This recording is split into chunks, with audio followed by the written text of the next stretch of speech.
भोपाल से प्रस्तुत हैं प्रादेशिक समाचार। नमस्कार, समाचारों के साथ मैं जितेंद्र रघुवंशी। पहले मुख्य समाचार। केंद्रीय वित्त मंत्री ने ई बिल प्रोसेसिंग प्रणाली का शुभारंभ किया। विस्थापितों के आर्थिक पुनर्वास के लिए 7 उपयोजनाओं को जारी रखने की केंद्र ने दी मंजूरी। केंद्रीय मंत्री ने कहा, महिला सशक्तिकरण के लिए चल रहे वन स्टॉप केंद्र बंद नहीं होंगे और प्रदेश में उच्च शिक्षा नीति के जरिए रोजगार को बढ़ावा दिया जाएगा। अब समाचार विस्तार से। केंद्रीय वित्त मंत्री निर्मला सीतारमण ने कल ई बिल प्रोसेसिंग प्रणाली का शुभारंभ किया। 46वें सिविल लेखा दिवस के उद्घाटन सत्र में श्रीमती सीतारमण ने देश में वित्तीय समावेश के अभियान को सुगम बनाने के लिए प्रौद्योगिकी को लेकर सरकार के प्रयासों का उल्लेख किया। प्रधानमंत्री जन धन योजना की सराहना करते हुए वित्त मंत्री ने कहा कि जन धन खातों ने वित्तीय भेदभाव को खत्म कर दिया है। मुरैना सहित प्रदेश के 10 जिले में नवजात शिशु एवं गर्भवती महिलाओं की सुरक्षा के लिए मिशन इंद्रधनुष अभियान 3 चरणों में संचालित किया जा रहा है।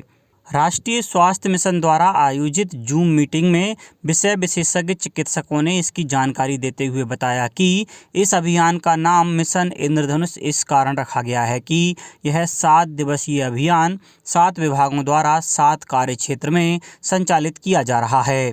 7 मार्च को पहला टीकाकरण अभियान संचालित किया जाएगा।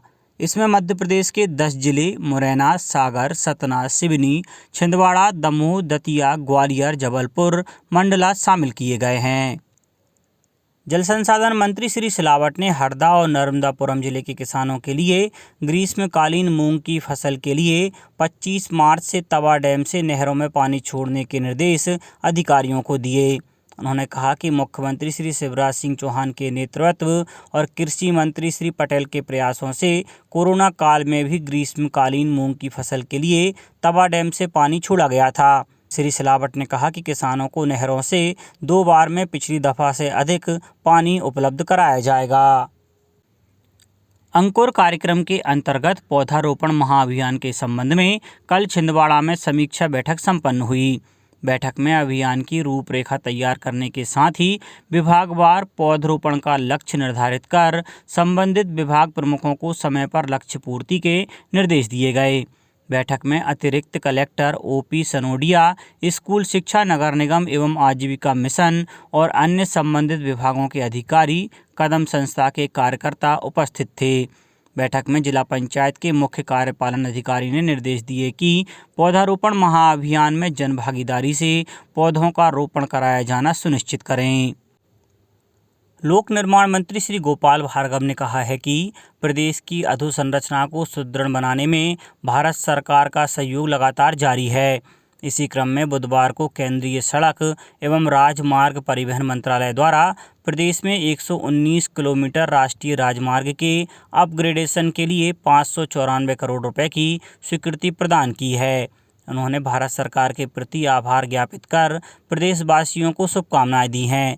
श्री भार्गव ने कहा कि राज्य शासन की अति महत्वाकांक्षी परियोजना नर्मदा एक्सप्रेसवे शीघ्र ही साकार रूप लेगी। भारत सरकार द्वारा नेशनल हाईवे 45 के शाहपुरा डिंडोरी सेक्शन में लगभग 61 किलोमीटर के लिए 241 करोड़ की राशि स्वीकृत की गई है, जो प्रस्तावित नर्मदा एक्सप्रेसवे का ही हिस्सा है। साथ ही राष्ट्रीय राजमार्ग 752C के जीरापुर से पचौर सेक्शन पर लगभग 59 किलोमीटर के अपग्रेडेशन के लिए 353 करोड़ रुपए की स्वीकृति प्रदान की गई है।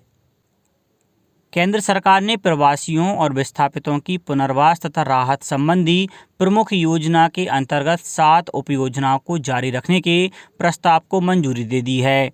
वर्ष 2021-22 से 2025-26 की अवधि के दौरान इन उपयोजनाओं के लिए कुल 1452 करोड़ रुपए की धनराशि मंजूर की गई है। योजना के अंतर्गत उन लोगों को आर्थिक मुख्यधारा में लाते हुए उनकी समुचित आय सुनिश्चित करने पर बल दिया जाता है, जो अपने मूल निवास स्थान से पलायन करने पर मजबूर हुए। महिला और बाल विकास मंत्री स्मृति ईरानी ने आश्वासन दिया है कि देश में वन स्टॉप केंद्र बंद नहीं किए जाएंगे। उन्होंने कहा कि सरकार महिलाओं के सशक्तिकरण के लिए निरंतर प्रयासरत है। वन स्टॉप केंद्र के क्षमता निर्माण के लिए स्त्री मनोरक्षा परियोजना का शुभारंभ करते हुए श्रीमती ईरानी ने कहा कि परियोजना को इस तरह से तैयार किया गया है कि यह महिलाओं के खिलाफ हिंसा के चक्र को समाप्त कर दे। भोपाल के स्वशासी होम्योपैथी महाविद्यालय में वृद्धावस्था जन्य रोगों के उपचार संबंधी कार्य निःशुल्क रूप से किया जा रहा है।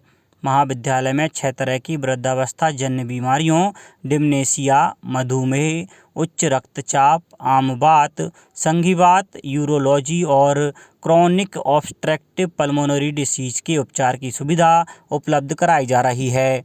होम्योपैथी महाविद्यालय पंडित खुशीलाल आयुर्वेद अस्पताल परिसर में संचालित हो रहा है।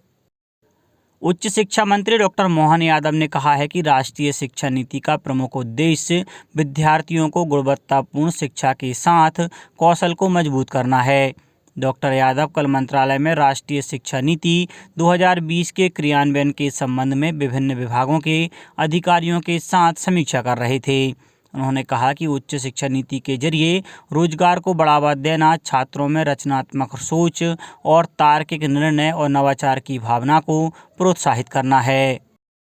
बैतूल के नगरीय क्षेत्र में पेयजल आपूर्ति हेतु ग्राम सराड़ के समीप ताप्ती नदी पर निकाय आधिपत्य के बैराज में जल का संग्रहण किया गया है।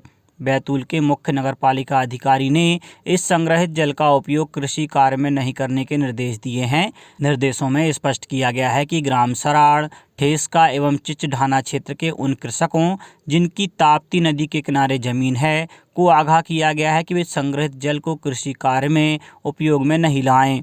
ऐसा करने पर वैधानिक कार्यवाही की जाएगी। संस्कृति, पर्यटन और अध्यात्म मंत्री सुश्री उषा ठाकुर आज रविंद्र भवन में जश्न-ए-उर्दू समारोह का शुभारंभ करेंगी। मध्य प्रदेश उर्दू अकादमी द्वारा आज़ादी के अमृत महोत्सव के अवसर पर 3 से 5 मार्च 2022 तक 3 दिवसीय समारोह का आयोजन किया जा रहा है।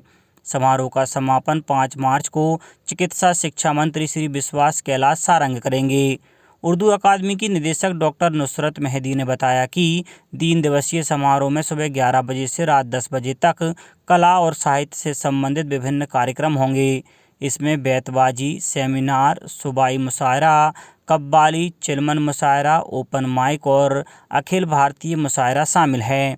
सभी कला प्रेमियों और रसिकजनों का कार्यक्रम में प्रवेश निःशुल्क रहेगा। उर्दू अकादमी का प्रयास है कि इस प्रकार के समारोह आयोजित कर भाषा, साहित्य और संस्कृति का संवर्धन, संरक्षण और विकास किया जाए।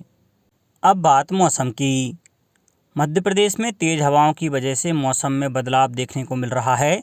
भोपाल, इंदौर, जबलपुर समेत कई शहरों में ठंडक है तो अगले 24 घंटों के अंदर बैतूल, छिंदवाड़ा, सिवनी, भिंड और दतिया में गरज चमक के साथ तेज बारिश होने के आसार हैं।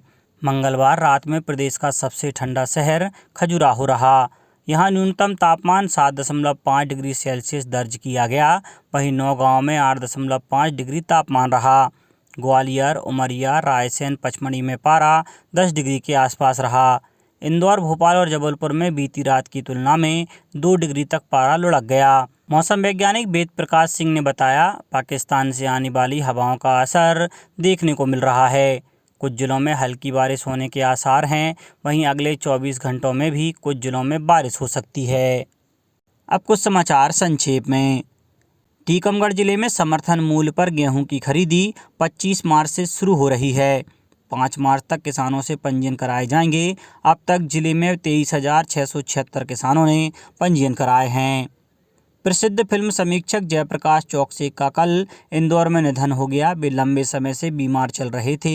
शिवपुरी जिले में स्वामित्व योजना अंतर्गत के 5वें चरण में सर्वे, क्रियान्वयन एवं निगरानी के लिए जिला स्तरीय, तहसील एवं ग्राम स्तरीय निगरानी समिति का गठन किया गया है। अशोकनगर में भारतीय स्टेट बैंक ग्रामीण स्वरोजगार प्रशिक्षण संस्थान में चल रहा 6 दिवसीय शॉपकीपर प्रशिक्षण शिविर मंगलवार को समाप्त हो गया। रीवा में समाधान ऑनलाइन कार्यक्रम आज दोपहर 3 बजे से कलेक्ट्रेट के NIC केंद्र में आयोजित किया जा रहा है। और ग्वालियर जिले में भी 1 मार्च से 5 दिवसीय विशेष वृक्षारोपण कार्यक्रम शुरू हुआ। अंत में मुख्य समाचार एक बार फिर। केंद्रीय वित्त मंत्री ने ई बिल प्रोसेसिंग प्रणाली का शुभारंभ किया। विस्थापितों के आर्थिक पुनर्वास के लिए 7 उपयोजनाओं को जारी रखने की केंद्र ने दी मंजूरी। केंद्रीय मंत्री ने कहा, महिला सशक्तिकरण के लिए चल रहे वन स्टॉप केंद्र बंद नहीं होंगे और प्रदेश में उच्च शिक्षा नीति के जरिए रोजगार को बढ़ावा दिया जाएगा। इस बुलेटिन में इतना ही। घर पर रहिए, सुरक्षित रहिए और सुनते रहिए प्रादेशिक समाचार। नमस्कार।